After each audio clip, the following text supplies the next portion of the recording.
గడిచిన కొద్ది రోజులుగా ఋతుపవనాలు మందకొడిగా కొనసాగినప్పటికీ ఇప్పుడు చురుకుదనాన్ని సంతరించుకున్నాయి. ఏపీ మీదుగా ఋతుపవనాలు చురుకుగా కదులుతున్నాయి. వాతావరణ పరిస్థితులు ఏ విధంగా ఉండబోతున్నాయి? ఏ ఏ ప్రాంతాల్లో వర్షాలు కురిసేటువంటి అవకాశం ఉంటుంది? ఫోర్‌కాస్ట్ ఏ విధంగా ఉందో తెలుసుకుందాం. మనతో పాటు విశాఖ తుఫాను హెచ్చరికల కేంద్రం అధికారి నాగభూషణం అందుబాటులో ఉన్నారు. మాట్లాడదాం. సార్, ఋతుపవనాల కదలికలు ఎలా ఉన్నాయి? ఎక్కడి వరకు ఋతుపవనాలు విస్తరించాయి? ఏ ఏ ప్రాంతాల్లో వర్షాలు కావచ్చు, లేకపోతే ఎండ తీవ్రత కూడా ఏ విధంగా ఉండబోతుంది?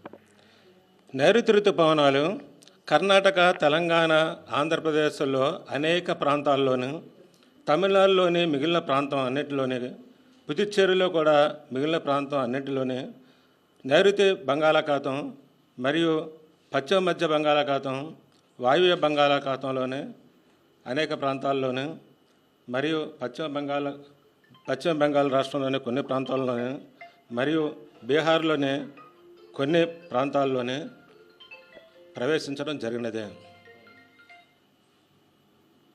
ఈ నైరుతి ఋతుపవనాలు రాగల 2-3 రోజుల్లో మధ్య అరేబియన్ మహాసముద్రం మరియు మహారాష్ట్రలోని మిగిలిన అన్ని ప్రాంతాల్లోనూ మరియు కర్ణాటకలో మిగిలిన ప్రాంతం, తెలంగాణ, ఆంధ్రప్రదేశ్, పశ్చిమ మధ్య బంగాళాఖాతం, వాయువ్య బంగాళాఖాతం మరియు వెస్ట్ బెంగాల్లోని కొన్ని ప్రాంతాల్లోనూ, బీహారు, ఛత్తీస్గఢ్, ఒరిస్సా, జార్ఖండ్, ఉత్తరప్రదేశ్లోనే మరికొన్ని ప్రాంతాల్లోనే విస్తరించడానికి పరిస్థితులు చాలా అనుకూలంగా ఉన్నవి.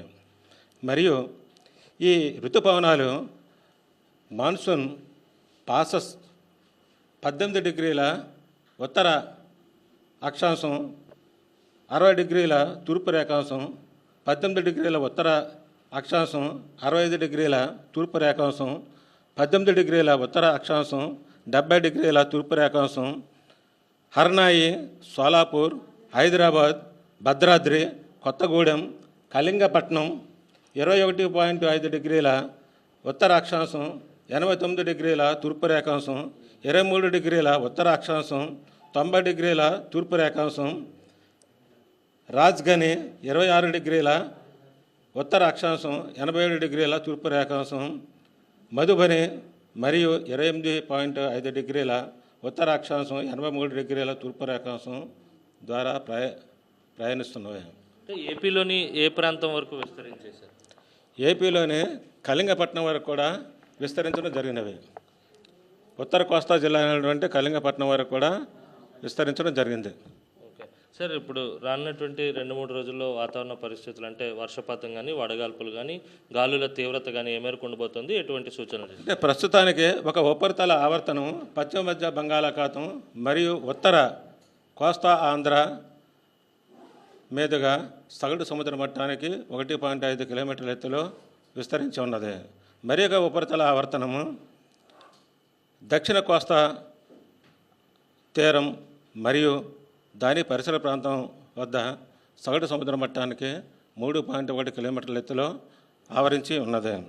మరియు ఒక ద్రోణి తూర్పు అరేబియన్ మహాసముద్రం నుంచి పశ్చిమ మధ్య బంగాళాఖాతం వరకు, సౌత్ అనగా దక్షిణ కొంకణ్, మధ్య మహారాష్ట్ర, ఉత్తర అంతర్గత కర్ణాటక, తెలంగాణ మరియు ఒక ఉపరితల ఆవర్తనం దక్షిణ కోస్తా ఆంధ్ర మీదుగా ప్రయాణిస్తూ ఉన్నది. గాలుల తీవ్రత ఎలా ఉంటుంది? మత్స్యకారులకు హెచ్చరికలు ఏమైనా ఇచ్చారా? ఎండ తీవ్రత ఏ ప్రాంతాలు? వీటి ఇంటి యొక్క ప్రభావం అంటే 2 ఉపరితల ఆవర్తనాలు, ఈ ద్రోణి, నైరుతి ఋతుపవనాలు చురుకుగా మన యొక్క రాష్ట్రం మీదుగా ప్రయాణిస్తున్న కారణంగా రాగల 2 రోజులు కూడా రాష్ట్రం మొత్తం మీద అనేక చోట్ల వర్షాలు కురిసే అవకాశాలు ఎక్కువ కనిపిస్తున్నవి. 1-2 చోట్ల ఉరుములు మెరుములతో కూడిన వర్షాలు కూడా కురిసే అవకాశాలు ఎక్కువగా కనిపిస్తున్నవి. మరియు ఈ రాష్ట్రంలో రాగల 2 రోజులు కూడా కొన్ని జిల్లాల్లో భారీ వర్షాలు కురిసే అవకాశాలు ఎక్కువగా కనిపిస్తున్నవి. ముఖ్యంగా రాగల 24 గంటల్లో అల్లూరి సీతారామరాజు, కోనసీమ, పశ్చిమ గోదావరి, కృష్ణా, ప్రకాశం, నెల్లూరు జిల్లాల్లో 1-2 చోట్ల భారీ వర్షాలు కురిసే అవకాశం ఎక్కువ కనిపిస్తున్నవి. రాగల 48 గంటల్లో అల్లూరి సీతారామరాజు, ఏలూరు, ఎన్టీఆర్, కృష్ణా, తిరుపతి జిల్లాల్లో 1-2 చోట్ల భారీ వర్షాలు కురిసే అవకాశాలు ఎక్కువగా కనిపిస్తున్నాయి.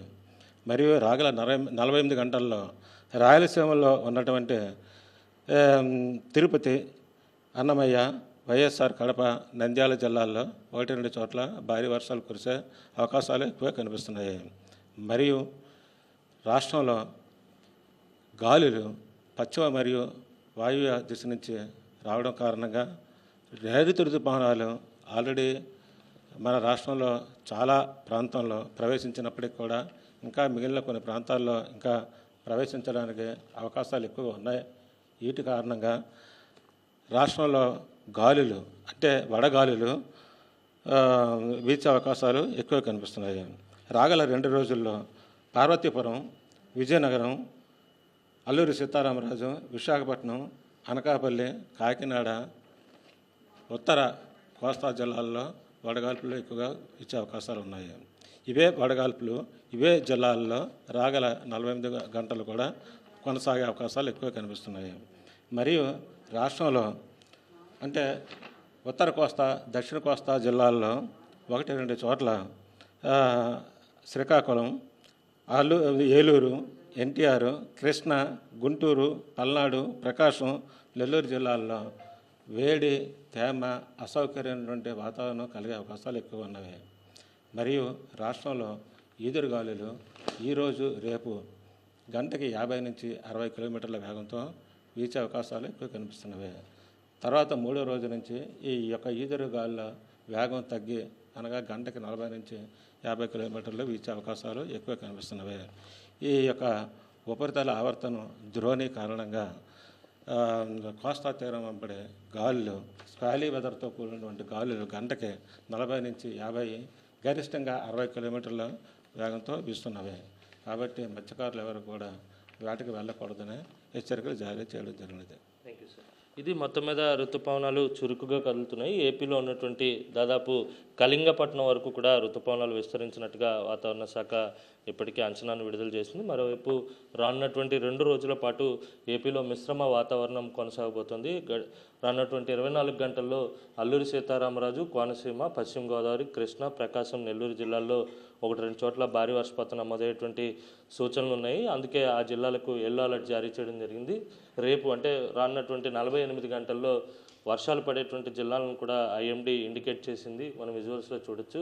అల్లూరి సీతారామరాజు, ఏలూరు, ఎన్టీఆర్, కృష్ణాతో పాటు రాయలసీమలో ఉన్నటువంటి నంద్యాల, వైఎస్ఆర్ కడప, అన్నమయ్య, అలాగే తిరుపతి జిల్లాల్లో 1-2 చోట్ల భారీ వర్షపాతం నమోదయ్యేటువంటి సూచనలు ఉన్నటువంటి నేపథ్యంలో ఆయా ప్రాంతాలకు ఎల్లో అలర్ట్ జారీ చేసింది. అనకాపల్లి, విశాఖపట్నం వంటి జిల్లాల్లో అక్కడక్కడ వడగాల్పులు కూడా ఉండేటువంటి సూచనలు ఉన్న నేపథ్యంలో ప్రజలు అప్రమత్తంగా ఉండాలని ఐఎండీ హెచ్చరిస్తుంది. వీడియో జర్నలిస్ట్ అప్పదాస్తో కలిసి అనిల్, సాక్షి టీవీ, విశాఖ తుఫాను హెచ్చరికల కేంద్రం నుంచి.